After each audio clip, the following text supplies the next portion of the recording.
Hello, everyone, and welcome. Thank you so much for joining me today. We're back with another installment in this little linguistics series. Today, we're talking all about morphology, which is the study of words. So, what is a word?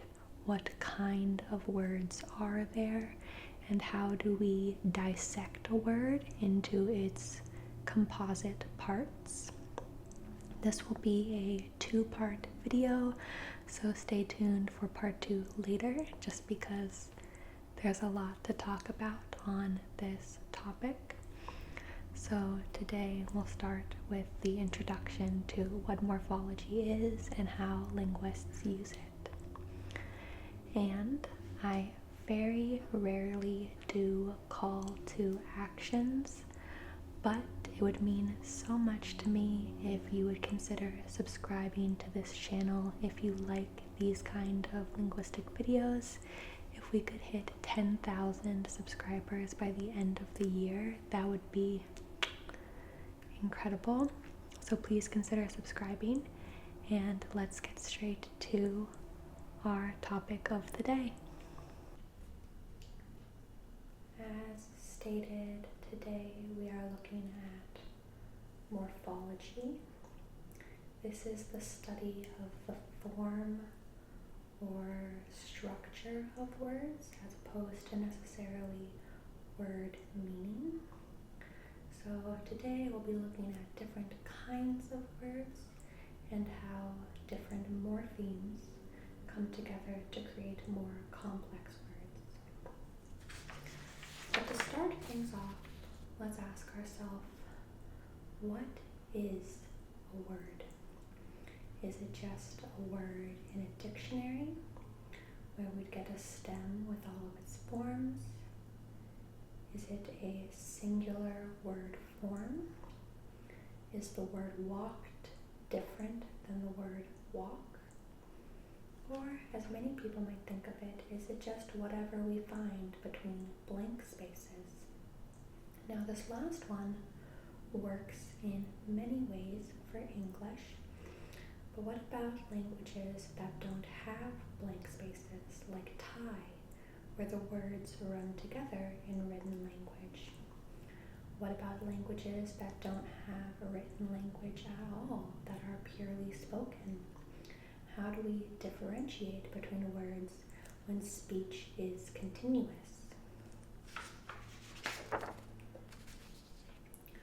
A word has 4 components. It has the sounds that make up the word and their sequencing. This is phonology, and we've already talked about it. There's the meaning of the word, or semantics, which I will talk about in a future video. There's how related words are formed, which can be very simple. Dog becomes dogs by attaching a plural s to it, but can also be more complicated when we get to things like irregular plural forms or irregular verb forms. And then there's also the category of the word that lets us know how to use it in a sentence. And these two things right here are what we're going to talk about today. How to use it in a sentence is within the field of syntax, and we'll talk about that in a future video as well. So, words and the information associated with them are stored in the mental lexicon. This is our mental lexicon, I guess, that holds all of the information that we know about a word and how to use it.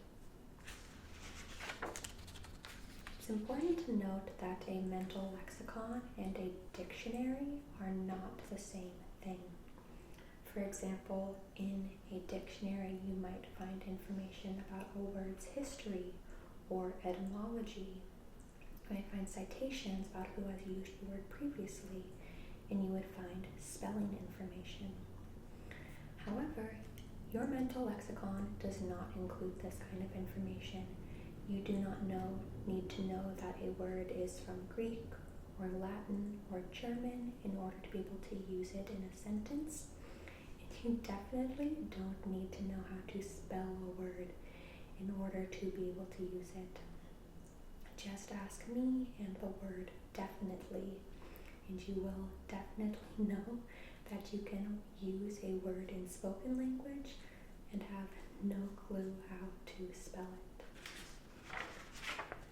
So what does your mental lexicon hold? One thing it holds is the lexical category of a word. There are different types of words that behave differently. For example, we can say old, older, and oldest, and these are all grammatical. However, we couldn't say dog, dogger, and doggest to say that something is more dog-like than another dog. Adjectives have one property and nouns have a different property. Every word belongs to a lexical category, which is essentially the same as a part of speech. And this groups words together according to certain behavioral properties. Pardon the bleed here because my printer kind of gave up while printing, so some of the colors are a little bit funky.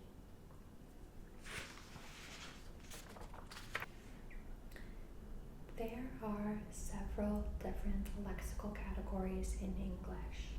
They are verbs, nouns, adjectives, adverbs, pronouns, determiners, auxiliaries, prepositions, and conjunctions. Many of these are probably familiar to you. Hopefully you've heard the words verb and noun before, but other words like determiners or auxiliaries may be more unfamiliar. And you can use your knowledge of lexical categories that's stored in your mental lexicon to determine the lexical category even of words you've never heard before, as in The Jabberwocky by Lewis Carroll. I read, "'Twas brillig, and the slithy toves did gyre and gimble in the wabe. All mimsy were the borogoves, and the mome raths outgrabe." You can probably determine that wabe and borogrove are nouns, gyre and gimble are verbs, and brillig, slithy, and mimsy are adjectives, even though these are nonce words that don't exist in English. And that's because lexical categories have certain properties that each word in that category is subscribed to. For example, we know that nouns can follow the word the. However, meaning is a bad test for lexical categories.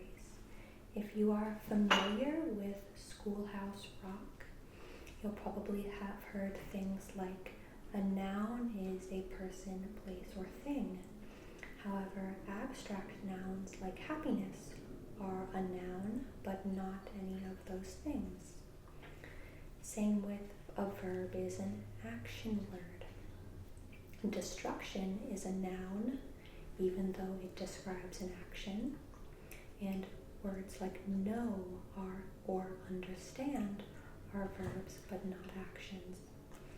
Certain languages actually have distinctions between verbs that are actions and more state-like verbs like know or understand. For example, Japanese distinguishes between verbs like wakaru, which means to understand, and action verbs.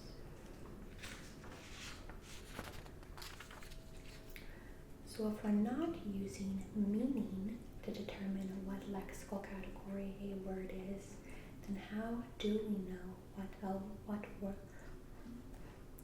what lexical category a word falls into? Well, we can look at evidence from distribution. So we're going to look where words occur within a sentence or an utterance. Some types of words occur together in phrases. So we can look at red book, red house, blue book, blue house. And we can determine in English that adjectives can come before nouns. However, if we look at she book, agree house, or up book, we'll see that certain kinds of words cannot occur with nouns. And if we look at these patterns on a larger scale, we'll start to see the distribution of lexical categories within a language. We also look at morphological possibilities. So we look for similar patterns in word structure. Once again, looking at adjectives, I'll see that different kinds of adjectives can often take on the morpheme or est. So red becomes redder and reddest. Big becomes bigger and biggest. But a pronoun could not take on these kinds of morphological possibilities, nor could nouns. This tells me that red and big are probably in the same lexical category. So for one example, let's look at English verbs. We can do morphological tests to see how different forms of words of different verbs are similar. So for example, verbs in English take on subject-verb agreement. So she drives is different than I drive. Other lexical categories in English do not take on subject agreement. We can also look at tense. Verbs change forms for different tenses, like walks, walking, and walked. Other lexical categories do not change form even when they're used in different tenses. We can also look at syntactic tests. These are our distributional tests about where a word might occur in an utterance or a sentence. So for example, English verbs follow auxiliaries like will, have, should, can, etc. They can occur within the linguistic frame want to.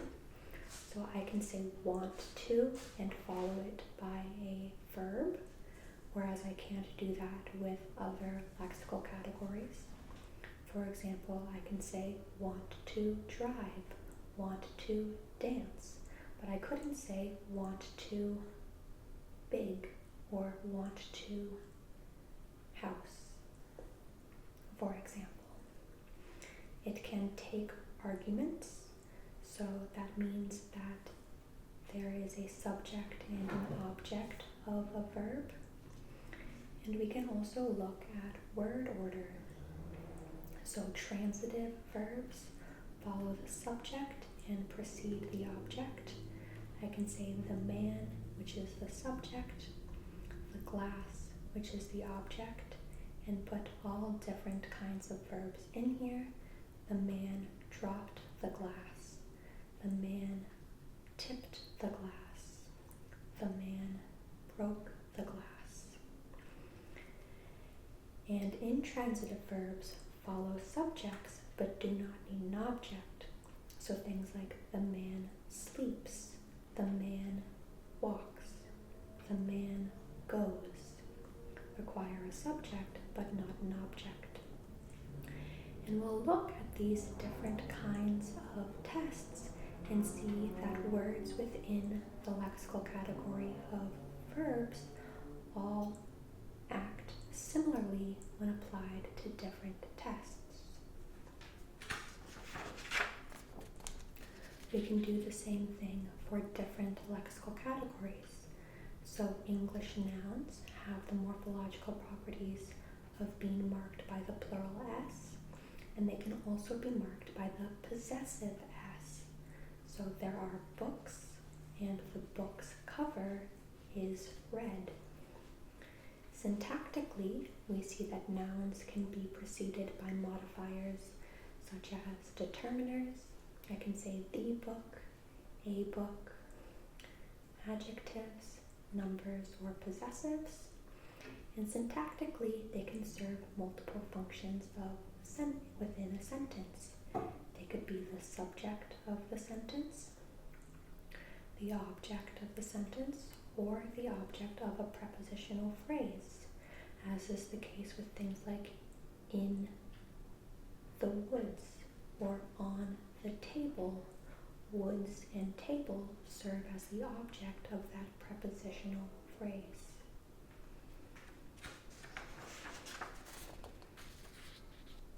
Morphologically, adjectives can take on the comparative morpheme er or the superlative est. You'll note that this is not the case for every adjective. For example, some pair with the words more or most in order to get their comparative or superlative forms. However, most adjectives can take on er or est, and importantly, you know that not every adjective takes these morphemes, but only adjectives take these morphemes. So if it can pair with the comparative er or the superlative est, it has to be an adjective. Syntactically, they precede nouns. They can be preceded by words like to or very. And they fit the linguistic frame it seems. I can say it seems big, it seems helpful, it seems exciting, but I could not say things like it seems drive or it seems house.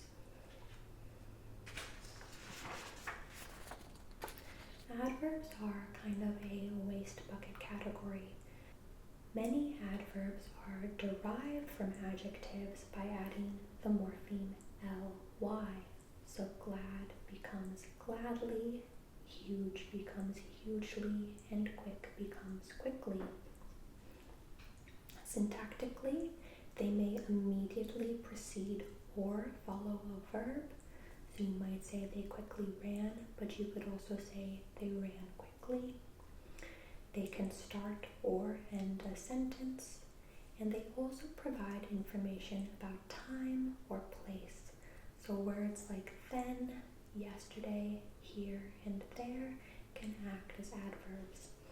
But once again, this is a bit of a waste bucket category, and the properties that hold together English adverbs are not necessarily as well defined as they are for other lexical categories.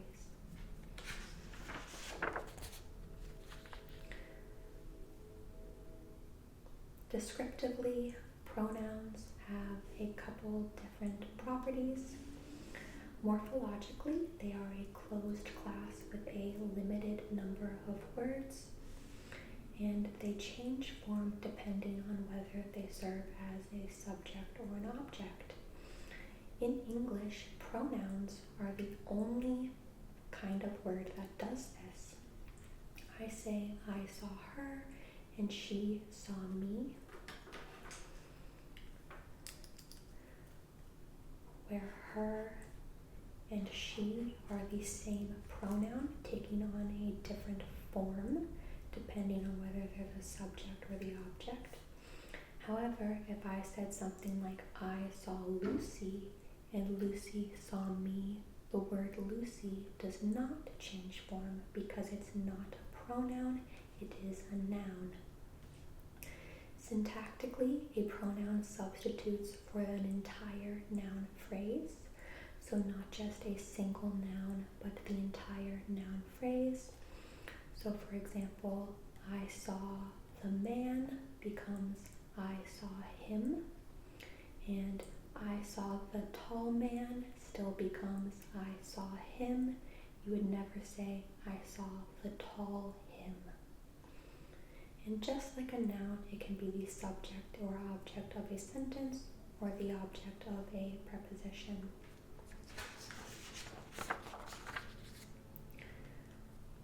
English auxiliaries are irregular, meaning that they change form depending on tense or agreement.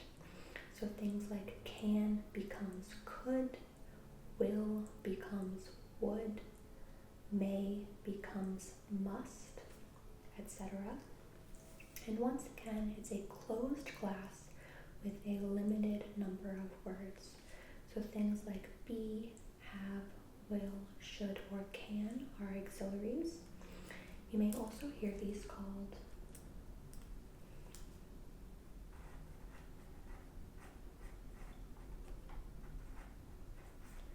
helping verbs, although linguists call them auxiliaries.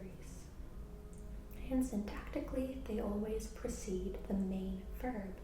So for example, was walking or had walked, might walk, can walk, should walk, etc.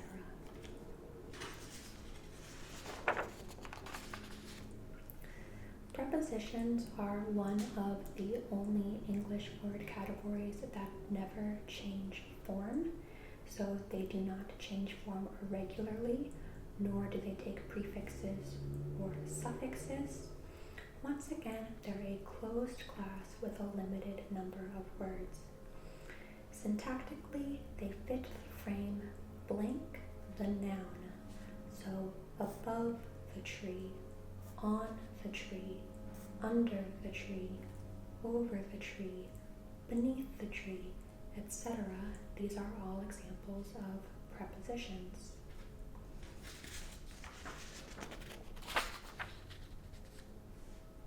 Determiners also do not take prefixes or suffixes.